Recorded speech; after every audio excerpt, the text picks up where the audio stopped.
ఏంటి అంటే మీరు ఎలా ఉండబోతున్నారు? మీరు ఆయనేమో ప్రొయాక్టివ్ అప్రోచ్తో వెళ్తుంటే అదే తెలుగుదేశం పార్టీ, మీరు సినికల్గా స్టాలిన్ ఓడిపోయాడు అక్కడ ఓట్లు తీశారు, మమతా ఓడిపోయింది అక్కడ ఓట్లు తీశారు, లేకపోతే ఇంకో చోట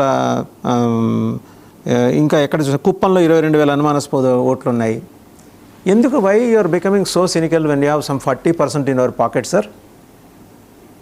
ఒకటి వాసుదేవన్ గారు, మీకు ప్యానల్లో ఉన్న సభ్యులకి అందరికీ కూడా శుభోదయం. నాకు కొంచెం టైం ఇస్తే వివరంగా చెప్తా. ఎందుకంటే వాళ్ళు ఏదో మాట్లాడుకుంటున్నారు, చెప్తారు, సంతోషమే, వస్తే దానికి మించిన ఆనందం ఇంకోట్లేదు, కానీ చెయ్యరు కదా వీళ్ళు. గతంలో ఎన్ని చూసాము వాసుదేవన్ గారు, మేము వైసీపీని ఓడిస్తే పెట్రోలు డీజిల్ తగ్గిస్తామన్నారు. ఏంది తగ్గించేది? వీళ్ళు ఆడబిడ్డ నీది అది ఇవ్వమానండి సార్, చాలు. ఫస్ట్ ఆ 1500 ఏది చెప్పారో అది ఇవ్వమానండి, ఆ గ్యాస్ సిలిండర్లు ఇవ్వమానండి. చెప్పిండేదిలే లేదు, దేనికో అదేదో మా రాజశేఖర రెడ్డి గారు ఒకటి సామెత చెప్తాండి, మన అమ్మకు ఇది లేదు కానీ పిన్నమ్మకు బంగారు గాజులు ఇచ్చినాడని. ఆ పందాలో వీళ్ళు ఉన్నారు. ఒకటి, బాబు గారు స్టేజ్ పైన 2029లో 33% ఏదో రిజర్వేషన్ అన్నారు, కానీ ఇప్పుడు ఉన్నది వాళ్ళ పర్సెంట్ చూస్తే దాదాపు 5-6% కూడా ఎక్కువ ఇవ్వలేదు. కానీ అదే మేమైతే వైఎస్ఆర్ కాంగ్రెస్ పార్టీలో మన కార్పొరేషన్ లో కానీ డైరెక్టర్లకు కానీ దాదాపు 50% పైన ఇచ్చాం. వీళ్ళు 8%. మేము వీళ్ళు చెప్పి గౌరవించరు, అగౌరవపరుస్తారు. మేము చెప్పకుండా మేము మహిళలకు ఏమి చేయాలో వారి యొక్క సాధకారకత గురించి మేము బాగా ఆలోచిస్తాం, చేస్తుంటారు. ఇప్పుడు నామినేటెడ్ పోస్టులో వీళ్ళు ఇచ్చినది అంతా లెక్కేసుకోండి. ఇప్పుడు మన ప్రభుత్వం వచ్చిన తర్వాత 8% కూడా ఎక్కడే కానీ ఎక్కలే. మేము మా ప్రభుత్వంలో 40,000 మంది మహిళలకి కార్పొరేషన్ల డైరెక్టర్లుగా కానీ కార్పొరేషన్ల చైర్మన్లుగా కానీ 40,000 మందికి ఇచ్చాము.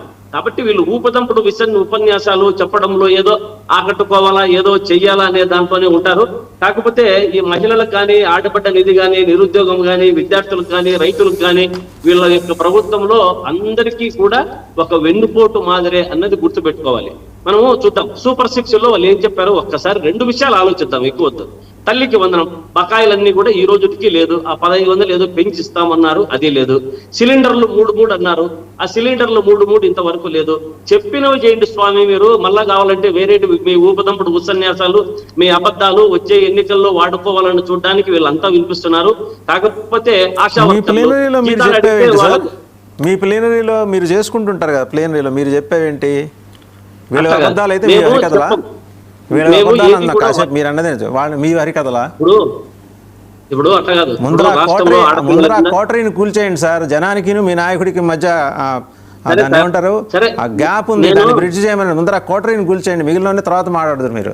నేను అవి కూల్చేసి చెప్తాను. వీళ్ళు ఆడపిల్లల గురించి మనం చెప్తున్నారు. రాష్ట్రంలో ఆడపిల్లలకి అఘాయిత్యాలు, అత్యాచారాలు జరుగుతూనే ఉన్నాయి. ఆశా వర్కర్లు జీతాలు అడిగితే లాఠీలు మూతలు మోపిస్తున్నారు. అంగన్వాడీలకు ధర్నాలు చేసే కేసులు, వీళ్ళు 40,000 మంది మిస్సింగ్ కేసులు, అది ఇంతవరకు తేలా. మహిళల మీద వీళ్ళకున్న చిత్తశుద్ధి లేదు వసుదేవన్ గారు. మనకు సుగాలి ప్రీతి చెప్పుకుంటాం, ఎలక్షన్లప్పుడు ఎట్లా వాడారు ఒక మహిళని. ఆమె వచ్చి నిన్న జగన్మోహన్ రెడ్డి గారి మీద ఏమి కంప్లైంట్ చేశారు? వీళ్ళు చెప్పినవి అంతా ఊరికే శూన్యము, గాలిలో లెక్కలే. గళం విప్పించాలని గళం తొక్కితే వీళ్ళు 33 సీట్ల కన్నా నమ్ముతారు. ఈ మహిళలు ఎక్కడి నుంచి నమ్ముతారు అనేది అర్థం చేసుకోవాలి. ఒక్కసారి 2 విషయాలు చెప్తా. మా దీంట్లో మాత్రము జగన్మోహన్ రెడ్డి గారు చేసిన దీంట్లో వైఎస్ఆర్ ఆసరా గాని పొదుపు సంఘాల ద్వారా మహిళలకు 4 విడతలుగా 27,168 కోట్లు మాఫీ చేయగలిగారు. గుర్తుపెట్టుకోండి. వైఎస్ఆర్ చేయూత ద్వారా 45-60 మహిళలకి